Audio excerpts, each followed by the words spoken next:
साथियों नमस्कार। ग्लोरियस पाठशाला पर आप सभी का एक बार फिर से स्वागत है। तो करंट अफेयर की क्लास है, आप लगातार देख रहे होंगे। आज एक और नया काम करते हैं। आज से हम लोग ऑब्जेक्टिव क्वेश्चन जितने भी है आरओ के या यूपीपीसीएस के, ये हम लोग सॉल्व करना स्टार्ट करेंगे एनटीपीसी। ठीक है, तो इस सीरीज में हम लोग पुराने जितने भी पेपर्स हैं उनके अंदर जो भी जीएस के क्वेश्चन आए हुए हैं, हिस्ट्री, पॉलिटी, ज्योग्राफी, इकोनॉमी, पर्यावरण, जूलॉजी, बॉटनी, फिजिक्स, केमिस्ट्री या विविध में जहाँ से भी जो प्रश्न बना है उसको हम लोग इस वाली सीरीज में डिस्कस करेंगे। क्योंकि आपने देखा होगा मोस्टली जो परीक्षाएं आज के समय में जो हो रही हैं, पुराने क्वेश्चन कहीं ना कहीं किसी न किसी तरीके से रिपीट जरूर हो रहे हैं। जीएस का जो क्षेत्र है वो अपने आप में ब्रॉड है, तो हमें सबसे पहले उन चीज़ों को कवर कर लेना है जो कि क्या है आपका पिछले समय में आया हुआ है। पेपर भी कहीं अलग से किसी जगह से नहीं बन के आ रहा होता है। पेपर का सीधा फंडा होता है, पुराने पेपर उठाए गए और उन्हीं में से बदलाव करके कर दिया। जैसे मान के चलो किसी प्रश्न में कभी आपका कबीर दास के बारे में पूछा है तो किसी में उनकी रचना पूछ रहे हैं, किसी में उनके गुरु का नाम पूछ रहे हैं, तो किसी में उनके जन्म स्थान के बारे में पूछ रहे हैं, या कभी उनसे रिलेटेड जो भी बातें रही जन्म स्थान वगैरह उसके बारे में बात करने लग जाएंगे। तो हम लोग जिस भी क्वेश्चन को उठाएंगे उसकी जहाँ तक उससे बनने वाले जो संभावित प्रश्न होंगे उन पर चर्चा करेंगे। तो ये सीरीज आप आराम से देखते जाइएगा। क्वेश्चन आपको समझना है, मैं हालांकि शॉर्ट में लिखूंगा, अभी व्यवस्था नहीं है कि आपके सामने यहाँ क्वेश्चन लिखूं। ठीक है, तो पहला जैसे प्रश्न है आपका, अगर आपसे पूछे कि कोणार्क का सूर्य मंदिर ये किसने बनवाया था। अगर ये प्रश्न आपसे पूछा जाए कि कोणार्क का सूर्य मंदिर किसने निर्माण करवाया था, अब ऑप्शन दिए हों राजा नरसिंह देव प्रथम, राजा नरसिंह देव द्वितीय, कृष्णराव देव या और कोई ऑप्शन दे दे, तो मैं आपको बताऊं कोणार्क का मंदिर। अब जैसे इससे आपके कितने प्रश्न बन सकते हैं। पहली बार ये कहाँ पर है, तो आपका स्थान पूछ लेगा, तो ये साहब उड़ीसा में है। कहाँ पर है? उड़ीसा में। अच्छा, इसका निर्माण किसने करवाया था, तो इसका निर्माण करवाया था राजा नरसिंह देव प्रथम द्वारा इसका निर्माण करवाया गया था। मैं आपको और बातें बता के चलूं। देखो, उड़ीसा में जो मंदिर है वो मुख्यतः कहाँ पर हैं? भुवनेश्वर में है, पुरी में है और कहाँ पर हैं? कोणार्क में है। तो कह सकते हैं कि उड़ीसा में मंदिर जो है वो कहाँ पर है, तो आप कह सकते हैं या तो ये पुरी में है या भुवनेश्वर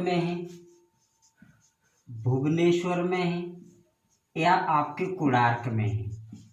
ऐसे कह सकते हैं कि उड़ीसा में जो मंदिर प्रमुखतः हैं वो कहाँ पर हैं, या तो पुरी में है या भुवनेश्वर में है या कोणार्क में है।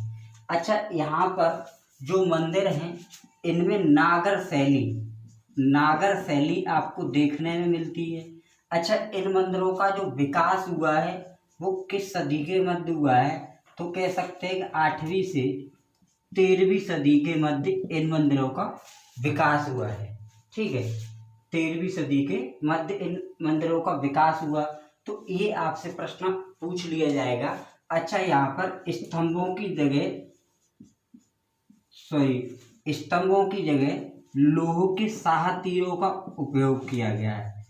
शाह तीरों का उपयोग किया गया है। तो ये भी देखो, प्रश्न एक पूछा था आपसे क्या कि कोणार्क का सूर्य मंदिर का निर्माण किसने करवाया है, तो उसका जवाब आपके पास आया राजा नरसिंह देव प्रथम। ठीक है, अब ये कोणार्क का मंदिर कहाँ है, तो उड़ीसा में है। ठीक है। अच्छा, सूर्य मंदिर को और किस नाम से जानते हैं? तो आप इसको ही ब्लैक पैगोडा के नाम से जानते हैं भैया, ब्लैक पैगोडा के नाम से जानते हैं। तो देखो क्या क्या प्रश्न बना कि कोणार्क का सूर्य मंदिर कहाँ पर है? उड़ीसा में है। उड़ीसा में है। कहाँ पर है?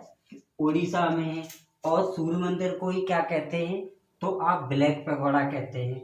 उड़ीसा में मुख्यतः मंदिर कहाँ कहाँ बनाए गए? तो पुरी में, भुवनेश्वर में, कोणार्क में बनाए गए।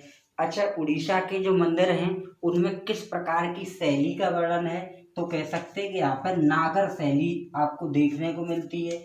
इन मंदिरों का जो विकास हुआ वो किस सदी से कौन सी सदी तक हुआ? तो कह सकते हैं 8वीं ईस्वी से 13वीं ईस्वी के मध्य इनका निर्माण हुआ। बात यह है कि इनमें लोग जो स्तंभों की जगह जो प्रयोग हुआ है, यानी स्तंभों का प्रयोग ना होके किसका प्रयोग किया गया है? तो लौह के शाह तीरों का इन मंदिरों में प्रयोग किया गया है। अब जैसे पुरी में कौन सा मंदिर है? तो पुरी में है आपका जगन्नाथ मंदिर, जगन्नाथ मंदिर। ठीक है। अच्छा, भुवनेश्वर में है आपका लिंगराज मंदिर, लिंगराज मंदिर मंदिर है। और कोणार्क में आपको पता ही है सूर्य मंदिर है। तो अब जैसे मान के चलो, अभी ये प्रश्न पूछा गया था आपसे कि कोणार्क का सूर्य मंदिर निम्न में से किसने बनवाया? तो आपका जवाब आया नरसिंहदेव प्रथम। अब अगली परीक्षा अगर हुई होगी तो उसमें जैसे पूछ लिया होगा कि सूर्य मंदिर कहाँ पर है? उड़ीसा। आप पुराने पेपर आप उठा के देखिए, उसमें जरूर पूछा गया है।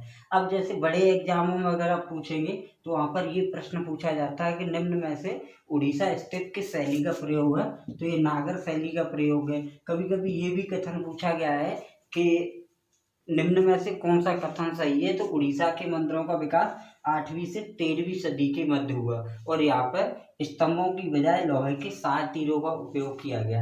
तो आगे एक और प्रश्न पर हम लोग चलते हैं। अच्छा, एक प्रश्न पूछा जाता है,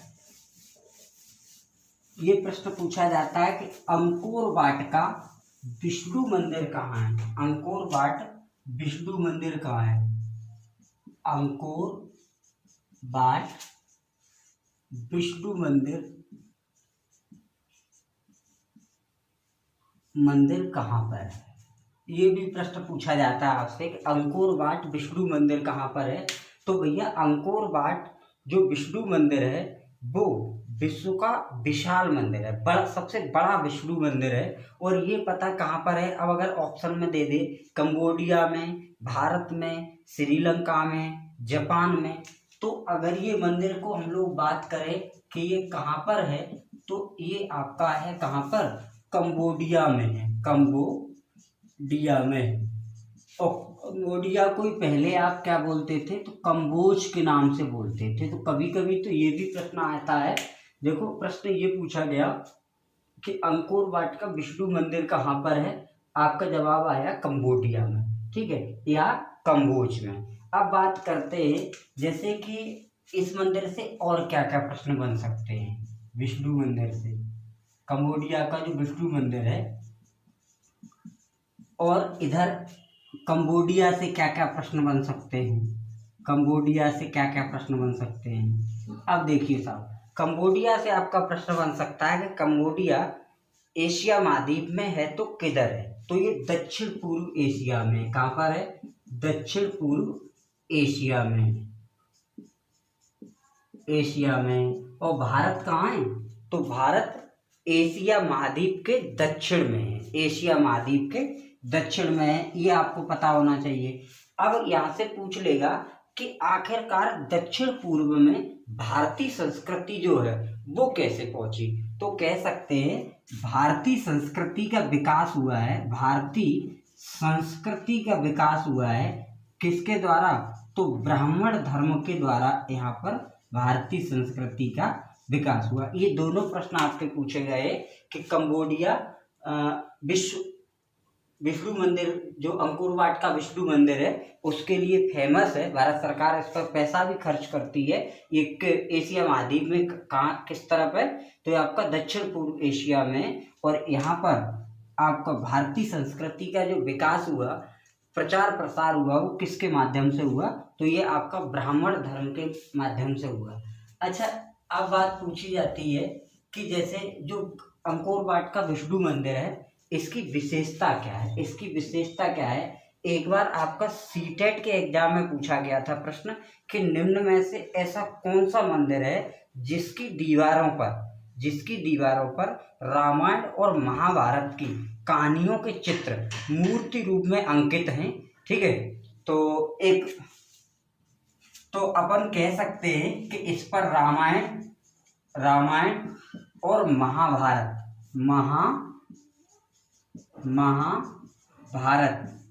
की कहानियों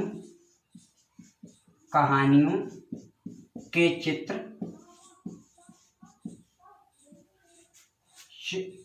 अंकित हैं, चित्र का अंकन है, ऐसे कह सकते हैं। ठीक है, तो कैसे ये प्रश्न कैसे आता है कि अंकोर वाट का विष्णु मंदिर कहाँ पर है, तो कंबोडिया में है। ठीक है, कंबोडिया कहाँ पड़ता है, दक्षिण पूर्व एशिया में पड़ता है। यहाँ पर भारतीय संस्कृति का विकास कैसे हुआ, ब्राह्मण धर्म के द्वारा। और ऐसा कौन सा मंदिर है जिस पर जिसकी दीवारों पर हिंदू देवी देवताओं के चित्र अंकित हैं, तो कह सकते हैं अंकोर वाट का विष्णु मंदिर। या ऐसा कौन सा मंदिर है जिसकी दीवारों पर रामायण और महाभारत की कहानियों के चित्र जो है वो ऐजे वर्णित हैं। तो इसके बाद हम लोग आगे मिलेंगे ऐसे ही कुछ क्वेश्चनों के साथ। चलते फिर।